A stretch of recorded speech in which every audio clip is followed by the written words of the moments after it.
hermanos. Estamos contentos de poder tener una vez más la reunión en esta mañana. Estamos contentos también de poder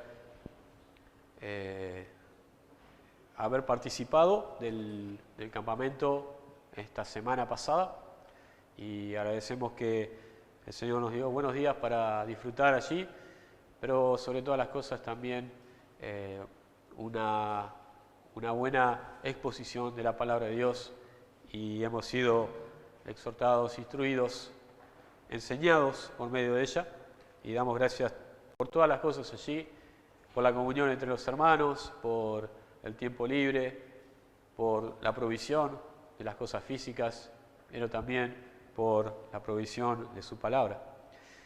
Y en el día de hoy, en esta mañana, vamos a continuar estudiando, vamos a ver la segunda clase, la segunda lección, podemos decir, de la Epístola a los Gálatas, que hemos comenzado en la semana anterior. Recuerden que durante el módulo de la mañana, en la escuela dominical, vamos a continuar estudiando esta epístola. Lo estamos haciendo de una forma lo más didáctica posible, tratando de utilizar algunos recursos como la pantalla y el proyector para poder dejar fijados algunos pensamientos. Y de hecho esto es algo que debemos hacer siempre, fijar los pensamientos de las predicaciones, de los mensajes de la palabra de Dios, pero en este caso podemos asistirnos con la ayuda de esta tecnología. Ahora, ustedes se acuerdan que la vez anterior que estuvimos hablando acerca de Gálatas, dimos una introducción y dijimos que la epístola era dirigida no solamente a una iglesia, sino que fue dirigida a varias iglesias que se encontraban en una zona geográfica que era la zona de Galacia. La zona de Galacia es lo que hoy en día conocemos como Turquía. Hay algunas personas aquí presentes que les gusta mucho Turquía y realmente es un lugar que tiene mucha historia, De hecho, cuando empezamos a ver las iglesias donde Pablo predicó el Evangelio y donde levantó iglesias en sus viajes misioneros, muchas de ellas se encuentran en lo que hoy en día es ese país de Turquía. Ahora, habíamos dicho que los comentaristas y los eruditos de la palabra, los estudiosos que han tomado mucho tiempo en estudiar realmente a dónde fue enfocado, a qué iglesias de esta zona geográfica el apóstol Pablo estaba escribiendo la epístola a los Gálatas, tienen dos tendencias, dos caminos, dos ramas a manifestar en cuanto a esto, que tiene que ver con la primera, el Gálatas norte o la Galacia del norte. ¿Hay algún problema con el micrófono?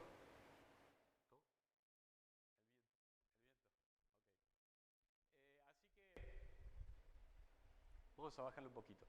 Voy a forzar un poquito más la voz y bajamos un poquito el volumen, así no se escucha el viento. Decíamos que había entonces dos posibilidades, que esta carta haya sido escrita a los Gálatas del norte, que tenía que ver con los descendientes de aquellas naciones o aquella nación gala, aquella nación de los celtas que venía de Europa y se había establecido en el norte de lo que conocemos como la región de Galacia. Es probable que esto haya sido así, pero también es probable, y algunos más se inclinan en pensar que en realidad Pablo estaba escribiendo a los Gálatas, pero los Gálatas que estaban en el sur, que no eran necesariamente aquellos precursores, aquellos primeros primitivos que habían llegado desde Europa para habitar esas tierras, sino que eran personas que ya vivían ahí, pero que se encontraban dentro de esa provincia romana que se llamaba Galacia. Entonces no necesariamente eran descendientes o eran componentes de aquellos pueblos celtas o galos que habían venido hace unos siglos atrás. Sin embargo, nosotros vemos aquí en Gálatas, y lo mencionamos la vez pasada, que había un gran problema, y el problema era que había personas, había falsos pseudos cristianos que estaban llegando y estaban trayendo nuevas enseñanzas. Pablo les había predicado el Evangelio. Ellos habían creído el Evangelio. Ellos se habían convertido al Evangelio. Ellos se habían convertido al Evangelio que Pablo predicaba, que era el Evangelio de la gracia de Dios. Pero cuando llegaron estos maestros, muchos piensan que eran judíos, por obviamente la tendencia que tenían de enseñar que necesitaban guardar las ordenanzas de la ley, hicieron caso a estas enseñanzas, a este evangelio que estaba mezclado con fe y con obras. Ellos decían, bueno, está bien la obra de Cristo, es necesaria para la salvación, pero además te falta cumplir con algunos rudimentos, algunas ordenanzas de la ley de Moisés. Entonces, viendo ese problema, es que Pablo decide escribir esta carta. Y esta carta, este problema, no es solamente particular de aquellos Gálatas en ese momento en la historia, sino que a través de la historia de la Iglesia podemos observar que esa falsa enseñanza de la salvación por obras, de la salvación por guardar ciertas ordenanzas, está hoy en día y durante la historia todavía sigue vigente. Y se infiltra en la Iglesia, pero a veces se infiltra en la Iglesia personalmente.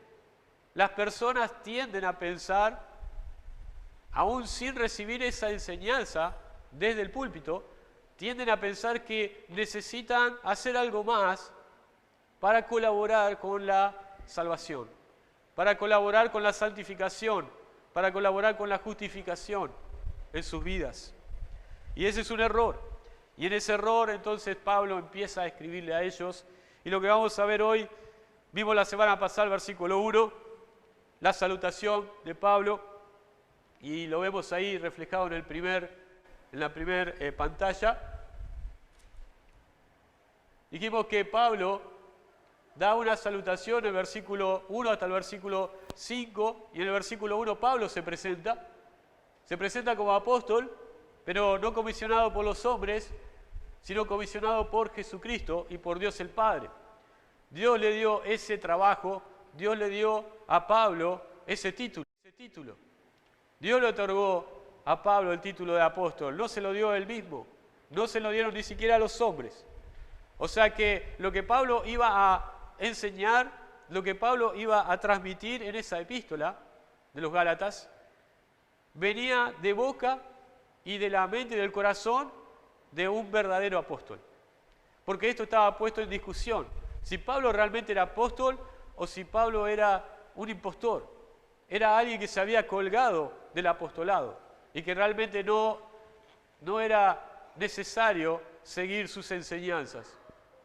Y dijimos que ha sido comisionado por Jesucristo, ha sido comisionado por Dios, pero no mencionamos esto, que además Pablo menciona que lo acompañaban algunos hermanos, algunos creyentes, que apoyaban y iban a apoyar los pensamientos que la carta transmite.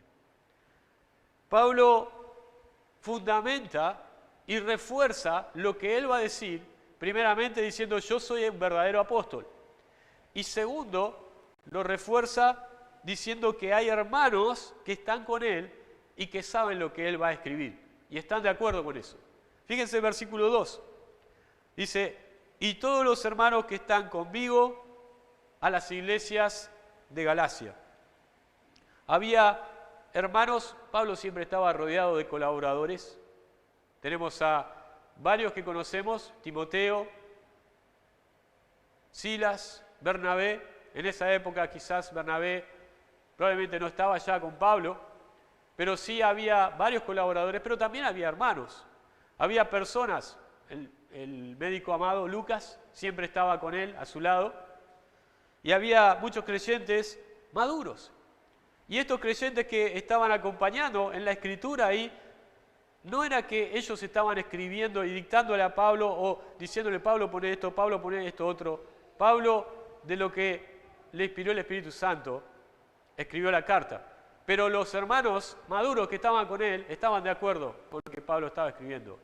Y estaban de acuerdo con la actitud errónea que los gálatas estaban teniendo.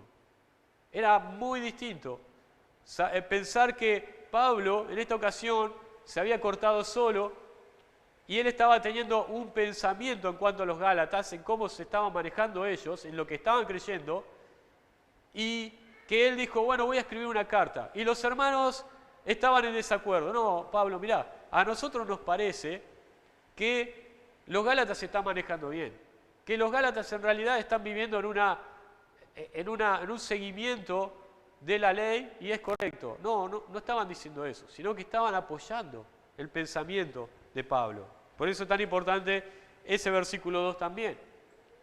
No estaba solo allí, estaba obviamente el Espíritu de Dios con él, pero además los hermanos maduros también apoyándole en lo que él estaba escribiendo. Y vamos a entrar ahora en el versículo 3 al versículo 5 y vamos a pasar a la siguiente imagen y vamos a entrar al tema que nos compete hoy y que tiene que ver con lo que yo titulé como el Evangelio en un saludo. El Evangelio en un saludo. La salutación comienza con el versículo 1 y termina en el versículo 5. En esta salutación, Pablo no administra, no menciona una alabanza a los gálatas como sí lo hizo en otras iglesias a las cuales Pablo escribió.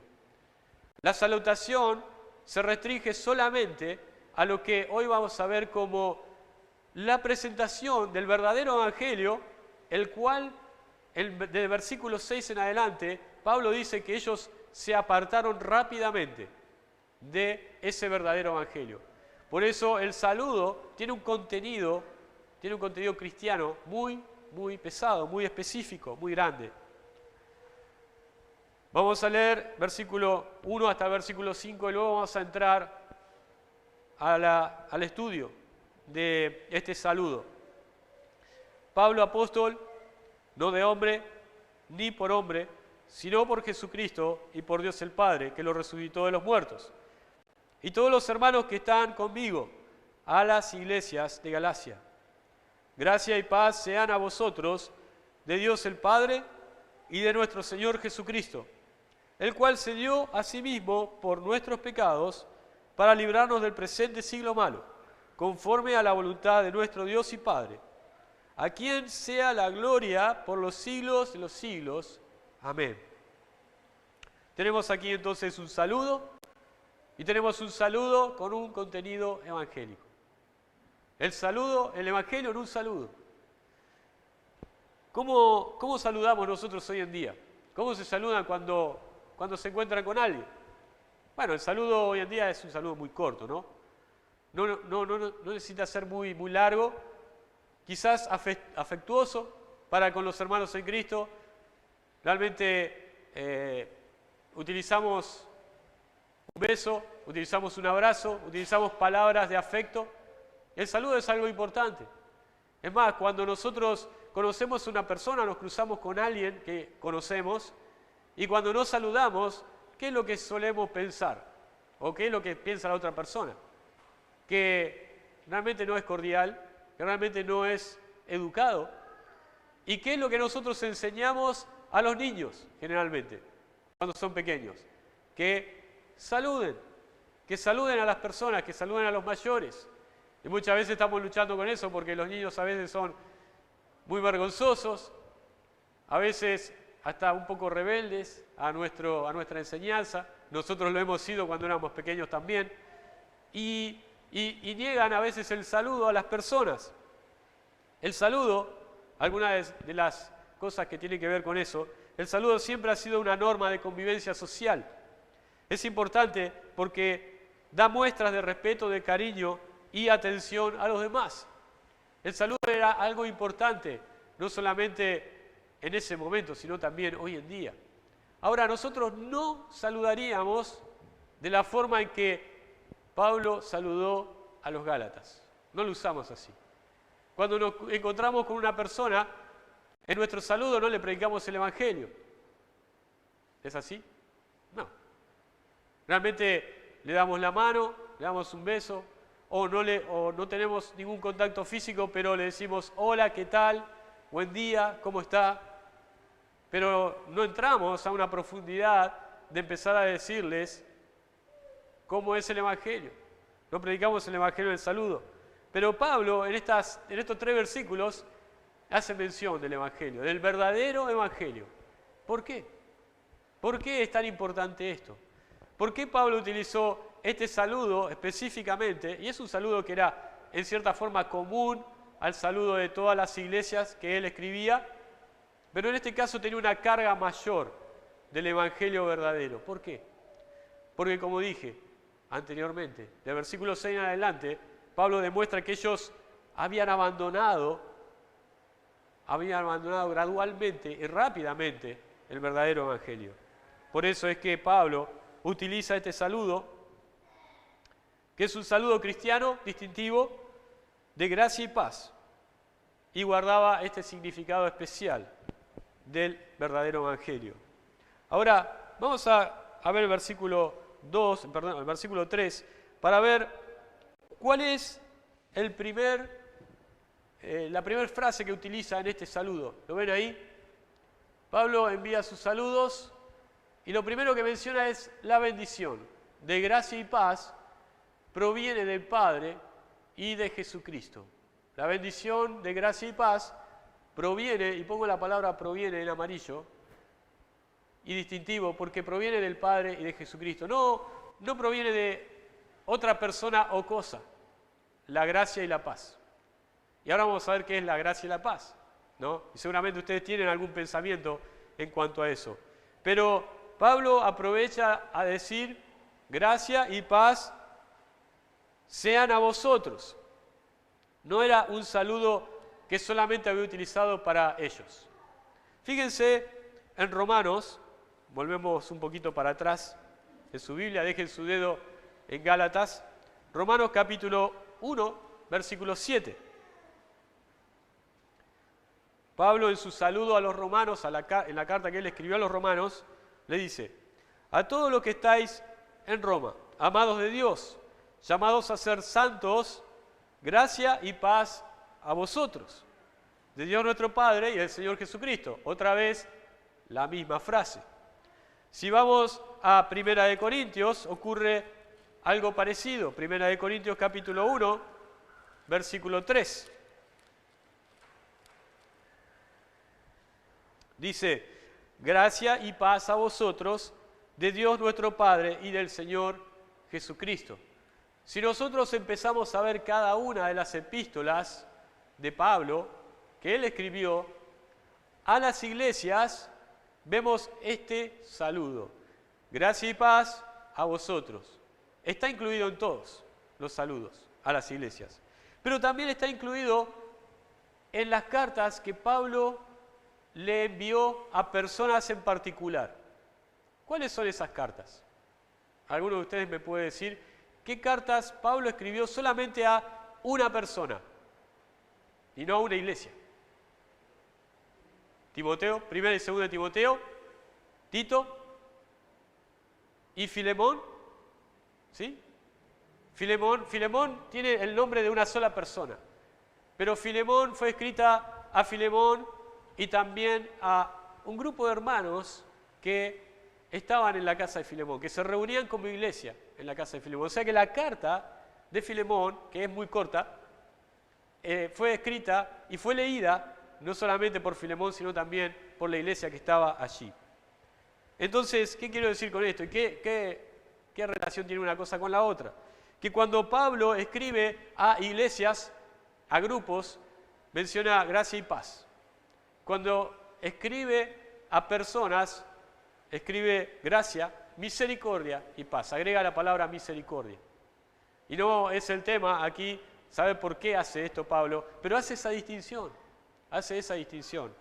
En este caso solamente utiliza gracia y paz. Era suficiente. Para lo que él quería enseñar y para su salutación, era suficiente. Gracia y paz. Y entonces tenemos dos componentes en esta primera parte del saludo, que tiene que ver con la gracia y paz que proviene del Padre de Jesucristo. Y estos dos componentes son gracia y paz, como lo hemos venido mencionando. Saben que Pablo y también Pedro mencionan, cuando se refieren al Evangelio, en dos oportunidades mencionan que el Evangelio es el Evangelio ¿de qué? De la gracia. Y el Evangelio es el Evangelio de la paz. O sea que cuando ellos mencionaban esta palabra, la relacionaban también con el Evangelio, porque de hecho es así. La gracia y la paz son dos componentes del Evangelio verdadero. El primer componente, la palabra gracia. La palabra gracia, como dice ahí, la gracia es el favor inmerecido de Dios para con el hombre, en lo que respecta a su salvación y vida cristiana. No solamente la gracia obra en la salvación de la persona, en la justificación, que es el primer paso. Cuando una persona escucha el Evangelio y Dios le da la fe para creer en el Evangelio, en la obra de Cristo, ahí está la gracia actuando, la gracia de Dios actuando en esa persona, para salvación. Pero la gracia de Dios no termina ahí. La gracia de Dios no termina ahí. La gracia de Dios continúa en el cristiano para que el cristiano pueda crecer en el Evangelio, pueda ser cada vez más formado a la imagen de Cristo y para que sea presentado en gloria como un santo y pueda ser glorificado.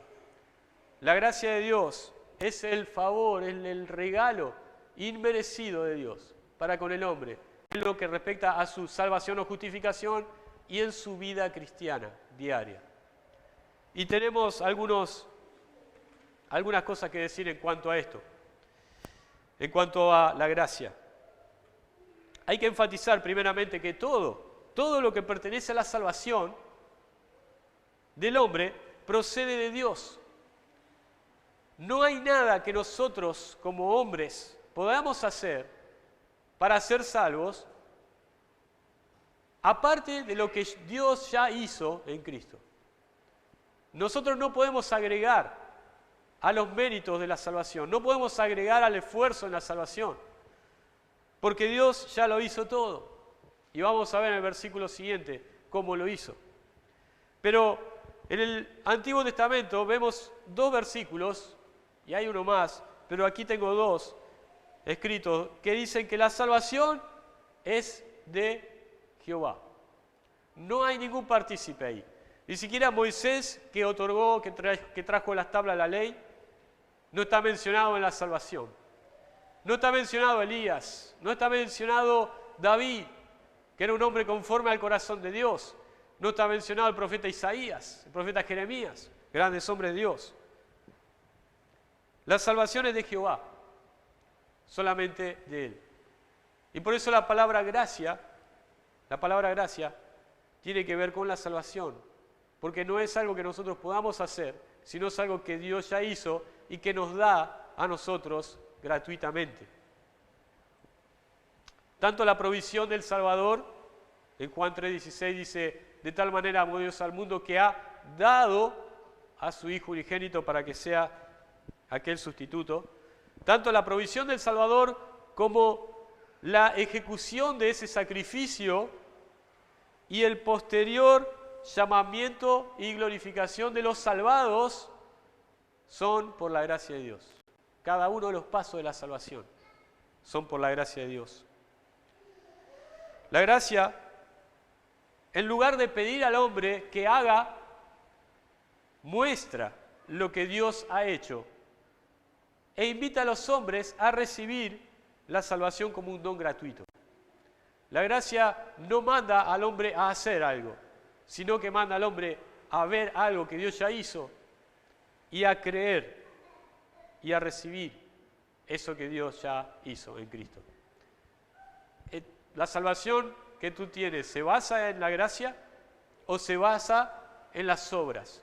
Se basó en la gracia cuando creíste y ahora estás tratando de hacer obras para tratar de ayudar a Dios en la santificación, porque bueno, ya somos justos delante de Dios, pero en la santificación de nuestra vida estás tratando, la gracia sigue vigente en la santificación. Alguien dijo así: en lugar de buscar a hombres buenos, a los que pueda aprobar, la gracia busca a hombres malos y hombres culpables, sin defensa y sin poder, a los cuales pueda salvar, santificar y glorificar. La gracia hace eso. La gracia no está buscando personas buenitas, personas que están tratando, personas que, como dice la gente hoy en día, yo no le hice mal a nadie, yo soy bueno. No estaba tratando de buscar a personas así para llevarlas al cielo, sino que estaba buscando a personas culpables que se arrepientan y que crean en Cristo como su Salvador. Y en línea a este pensamiento de que la gracia no solamente obra en la justificación, sino también en la santificación de las personas, quisiera que miremos por un segundo Filipenses capítulo 1, versículo 6. Filipenses 1, 6.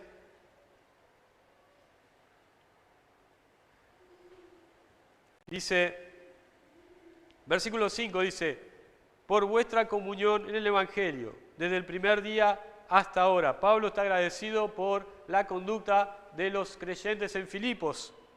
Pero le dice, estando persuadido de esto, que el que comenzó en vosotros la buena obra, y eso es por gracia. Los filipenses fueron llamados por Dios y creyeron en Cristo por la gracia de Dios. Pero dice, la perfeccionará hasta el día de Jesucristo. Tanto el que comenzó la buena obra, así como el que la perfecciona, lo hace por medio de la gracia de Dios. No dice acá, el que comenzó la buena obra, la comenzó. Pero ahora ustedes van a continuar en un esfuerzo por mejorar día a día, que es lo que muchas veces escuchamos en la radio, en la televisión, en los libros, de las personas que quieren superarse, que quieren superarse día a día y ser mejores personas, ¿no? Porque eso es lo que se busca, ser mejores personas. El que comenzó, la perfeccionará. Eso es la gracia de Dios obrando hoy en día en el creyente. El segundo componente que vemos acá es la paz. Y la paz, que Pablo menciona ahí, es el resultado de la reconciliación con Dios. Y hay dos versículos ahí, vamos a buscarlos. Romanos capítulo 5.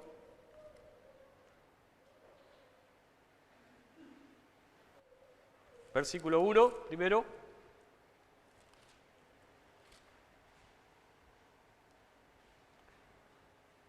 Entonces la paz es el resultado. La gracia es el favor de Dios que obra en la salvación del hombre y también en su vida cristiana, pero la paz es el resultado de la reconciliación. No hay paz en el hombre si no hay una reconciliación verdadera con el Dios creador y el Dios salvador. Capítulo 5, versículo 1 dice, justificados pues por la fe, tenemos paz para con Dios por medio de nuestro Señor Jesucristo. El Evangelio de la Gracia, que es el Evangelio de la fe que menciona acá, hace que la persona, el hombre pecador, pueda llegar a estar en paz con Dios. Pueda llegar a estar en paz con Dios. Versículo 11 dice, y no solo esto, sino que también nos gloriamos en Dios por el Señor nuestro Jesucristo, por quien hemos recibido ahora la reconciliación. Cuando el hombre fue creado en comunión con Dios. Había una paz entre Dios y el hombre. En el huerto de Edén, el hombre tenía comunión con el Creador. Y lo tuvo por un tiempo, que no sabemos cuánto tiempo fue, pero tenían una comunión diaria. Tenían una relación correcta, una buena relación. Y es lindo cuando tenemos buenas relaciones con las personas, ¿no? Cuando estamos en paz. Pablo dice también, estad en paz con todos los hombres, cuando dependa de vosotros. Pero Adán y Eva estaban en paz con Dios. Pero cuando llegó el pecado, esa paz fue truncada. Esa paz fue quitada de en medio. El hombre ya no estaba en paz con Dios, estaba enemistado con Dios. Eso es lo que nos enseña también Pablo. El hombre es enemigo de Dios porque el pecado ha cortado esa comunión que el hombre tenía con Dios. Dios no puede tener relación con el pecado, no tiene relación con el pecado, entonces no puede tener relación con el hombre si ese pecado no es quitado y no es cubierto. Entonces, tenemos aquí la reconciliación. Tenemos la reconciliación. Si no hubiera reconciliación entre Dios y el hombre, entonces no podría haber una paz entre Dios y el hombre. Fíjense en Colosenses, capítulo 1. Colosenses, capítulo 1, versículo 20 y 21.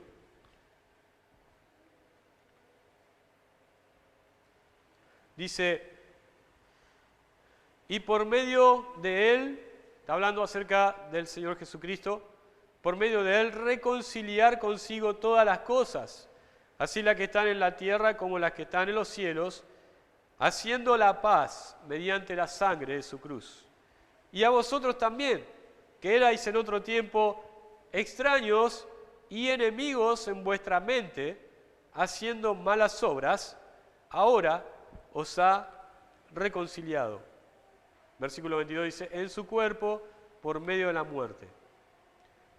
Tenemos entonces la gracia, un favor inmerecido de aquellos que han creído, pero también tenemos la paz. Aquellos que son salvos por la gracia de Dios pueden tener paz en sus corazones y pueden tener paz con Dios. No hay otra manera. Los Gálatas deberían darse cuenta, cuando escucharon esta salutación, de que la paz no podía venir, como ellos, estos judaizantes, estaban enseñándoles, no podía venir de las obras de la ley. Porque la ley no prometía paz. La ley no prometía bendición, sino que la ley proclamaba maldición para todo aquel que no guardara la ley. Y el hombre, sabemos nosotros, que no cumple la ley, no puede hacerlo. Y entonces la ley a lo cual ellos querían volver o querían empezar a hacer, querían empezar a guardar, no les iba a traer paz a su corazón. Y de la misma forma, cuando nosotros queremos ayudar a la salvación, queremos ayudar en la santificación diaria, queremos ayudar a Dios en esto, haciendo o tratando por nuestros medios, con nuestra carne, poniéndonos buenos deseos en nuestra mente, pero que al final del día fracasamos porque estamos confiando en nuestra carne. Cuando tratamos de hacer esto, no tenemos una verdadera paz, una correcta paz con Dios. Debemos volver al concepto de la gracia. Allí sí tenemos paz con Dios.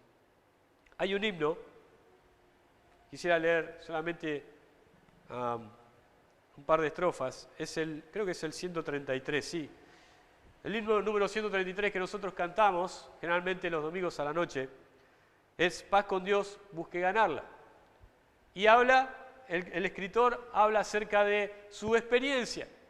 Y su experiencia dice así, paz con Dios, busqué ganarla con febril solicitud, mas mis obras meritorias no me dieron la salud, no me dieron la salvación. Pero el coro dice, oh, qué paz Jesús me da, paz que antes ignoré. Todo nuevo se tornó, desde que su paz hallé. La tercera estrofa dice así, al final desesperado, ya no puedo, dije yo.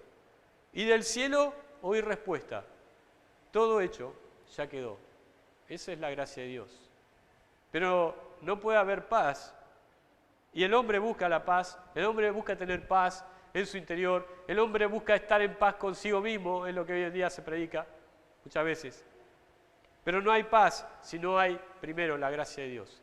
Si no has sido beneficiado por la gracia de Dios, si no has creído en la perfecta obra de Cristo a tu favor. ¿Crees en la obra de Cristo? que es suficiente para tu salvación y para tu santificación. Ahora, solamente quisiera mencionar la segunda diapositiva. Y dice, Pablo envía su saludo, y el segundo punto es que la bendición de gracia y paz fue lograda por el Hijo de Dios. Y solamente vamos a mencionar la introducción a esto, porque ya el tiempo se está yendo. Pero la bendición de gracia y paz fue lograda por el Hijo de Dios. Versículo 4 dice, el cual se dio a sí mismo, ¿quién? Versículo 3 dice, y de nuestro Señor Jesucristo. Y ahí dice, el cual se dio a sí mismo por nuestros pecados, para librarnos del presente siglo malo, conforme a la voluntad de nuestro Dios y Padre. Acá tenemos mucho para decir. Tenemos muchas cosas para aprender. Y lo primero es que, como dice ahí el título, la paz fue lograda por el Hijo de Dios. La gracia y la paz fue lograda por Él.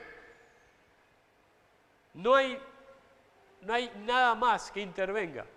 No hay otra persona que intervenga en que el cristiano pueda tener gracia y paz. Que pueda tener salvación. Que pueda tener en esta vida una santificación y que cuando llegue al cielo tenga una glorificación. Solamente por la entrega voluntaria de Jesucristo e intercambio por nuestros pecados es lo que logra la gracia y la paz que Pablo está diciendo en el versículo 3, en el versículo anterior. Consideramos acá algo que es fundamental para el Evangelio. El Señor Jesucristo se dio a sí mismo por nuestros pecados. En la carta a los Filipenses vemos esta idea también y este descenso de Cristo.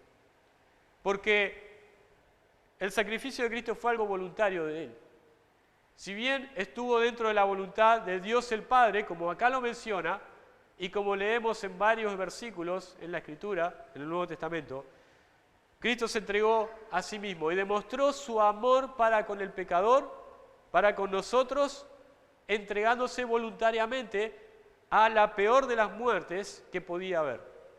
Porque además del sufrimiento de los clavos, además del sufrimiento de los látigos y de la corona de espinas, estaba la carga de todos los pecados de la humanidad, cargando sobre Él.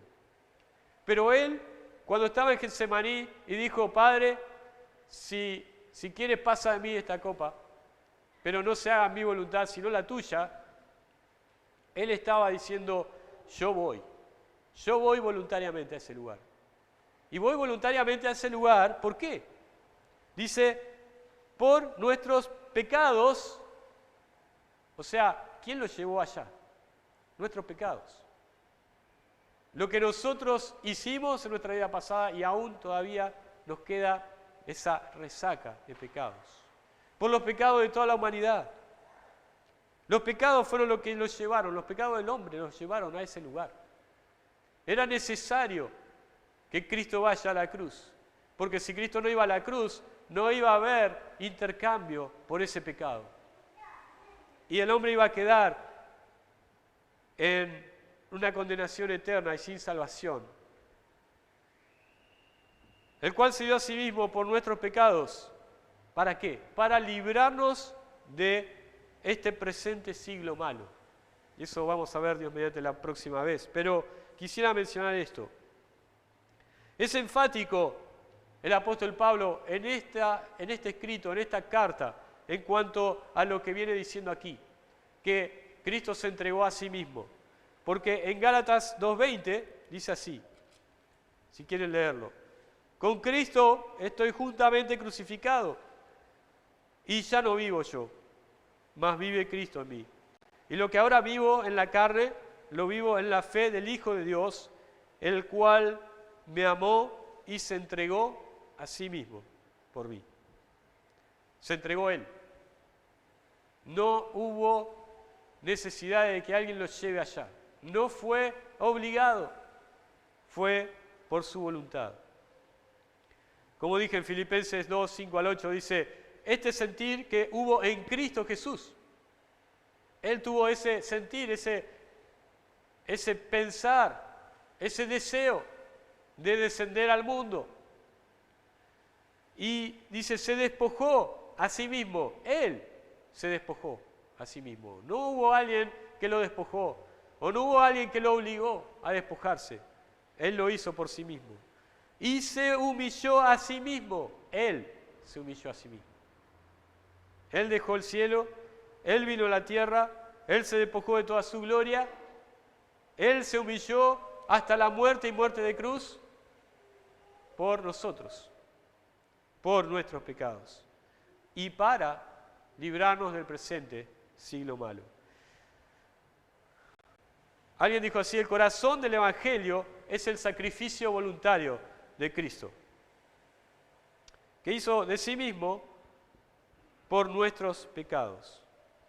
Pero el problema es que los Gálatas, al pasar de la gracia de Dios y enfocarse ahora en una salvación por obras, ellos estaban ignorando la importancia y el significado de una cosa, del sacrificio de Cristo. Y de esta forma ellos estaban rebajando, estaban diluyendo la importancia de la cruz de Cristo. Así de grave era el problema que tenían los Gálatas, que estaban poniendo en un segundo plano la cruz. Hoy en día sabemos y predicamos que la cruz es sumamente importante para la salvación del hombre.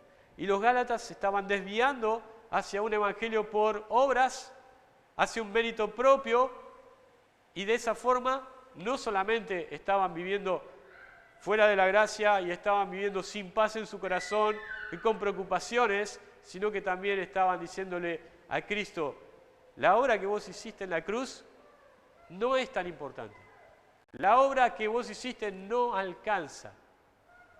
Gálatas 2:21 dice así, no desecho la gracia de Dios, pues si por la ley fuese la justicia, entonces por demás murió Cristo. ¿Para qué murió Cristo si nosotros podemos lograr la salvación por la ley? Ahora, si la salvación no es por la ley, entonces la cruz de Cristo era fundamental para la salvación. Si todavía no crees en que Cristo pagó tus pecados en la cruz, si todavía no has entregado por completo tu vida a Cristo, entonces está diciendo, tu cruz no es suficiente. No es suficiente. Me falta algo más. Y vemos aquí dos frases. Cristo se dio a sí mismo de forma voluntaria por nuestros pecados, y este es el corazón mismo del Evangelio, del verdadero Evangelio. Y esto es fundamental también porque Pablo, en versículo 6, que vamos a ver Dios mediante, hace ahí un corte y un contraste muy grande. Él les está diciendo, es muy importante, es sumamente importante el sacrificio de Cristo. ¿Por qué? Porque ustedes se están desviando de eso. Y el creyente experimenta la verdadera liberación del poder del presente siglo solo dependiendo de la obra de Cristo a su favor. Y eso es la segunda parte de ese versículo que leímos ahí. Para librarnos del presente siglo malo. Cristo se entregó por nuestros pecados y para librarnos del poder, de la influencia de este mundo, de lo que este mundo está buscando que vos hagas, de lo que el diablo está buscando que vos hagas y pienses. Cristo vino, pagó por nuestros pecados para librarnos del poder de este siglo malo. No nos libra de la presencia de este siglo malo, porque salimos de acá y vamos a ver un montón de cosas que nos van a tentar a caer en el pecado. Vamos a ver un montón de cosas y pasar un montón de cosas que nos van a desanimar. Y ese es el siglo malo, todo ese sistema. Pero no nos libra de la presencia de esas cosas. Eso nos va a librar cuando estemos con Él en el cielo. Pero ahora nos libra del poder de este siglo malo. Si realmente estamos unidos a Cristo. Ahora, quisiera, como conclusión, hacer unas preguntas. La gracia y la paz, que es lo primero que Pablo menciona en su saludo, ¿son una realidad en tu vida? Ese regalo inmerecido, ¿es verdad en tu vida? ¿Es real? ¿Eres salvo por su gracia? ¿Y la paz también es real en tu vida? ¿O estás luchando con intranquilidad? ¿Estás luchando con incertidumbre si realmente sos salvo o no? La gracia y la paz es realidad en tu vida. ¿O vives confiado en la gracia de Dios para tu salvación? ¿O estás intentando ganar el cielo con obras? Y lo segundo que quisiera preguntar, en general, ¿estamos ganando victorias en este siglo presente, en este siglo malo? ¿O estamos fracasando como los Gálatas? Los Gálatas estaban intentando por sus propios medios y su propia fuerza para ganarle a este siglo malo y para vivir vidas santas. Pero lo estaban haciendo en su carne. ¿Está fracasando en eso? Quizás es porque estamos apartando nuestra visión de la gracia de Dios a la obra del hombre. Estamos luchando y perdiendo por depender de nuestras propias fuerzas con el pecado. Ojalá que no sea así. Y si es así, pidamos perdón al Señor, confesemos nuestros pecados a Él y oremos cada día que el Señor nos fortalezca en su gracia. Recuerdo una frase, una definición hace muchos años atrás del pastor Thomas Gibbons, cuando yo estaba estudiando en el Instituto Bíblico. La gracia de Dios es el poder de Dios para equipar a los creyentes, para que vivan conforme a la voluntad de Dios. La gracia de Dios es el poder de Dios que equipa al hombre para que pueda vivir conforme a la voluntad de Dios. Eso también es la gracia de Dios. Pedile al Señor cada día, cuando te levantes en tu oración, que te dé gracia para poder vencer a este presente siglo malo. El sacrificio de Cristo ya está hecho. Tenemos todo para ganar, pero depende también de que nosotros nos enfoquemos en lo que realmente debemos enfocar, no en nuestra propia fuerza, sino en la gracia de Dios y en lo que Cristo hizo en la cruz. Vamos a orar. Padre nuestro que estás en los cielos, te damos gracias una vez más por poder abrir tu palabra libremente en este lugar y poder estudiar de ella, poder ser exhortados y animados. Te pedimos, Padre, que tú estés obrando en cada corazón, personalmente en el mío, para que podamos verdaderamente tener nuestra confianza puesta en Dios. No nuestra confianza puesta en las obras, no nuestra confianza puesta en los esfuerzos, en el legalismo que nosotros mismos nos imponemos muchas veces, sino que podamos pedir que cada día nos otorgues de tu gracia, que podamos ser guiados por medio de tu Espíritu para ser triunfantes en este siglo malo. Te pedimos, Padre, que si hay alguno que todavía está dudando en su salvación o que todavía no se ha acercado a la gracia de Dios y no tiene paz en su corazón, pedimos, Padre, que tú estés tratando con ese corazón, con esa alma. Te pedimos, Padre, tu bendición en el nombre del Señor Jesucristo. Amén.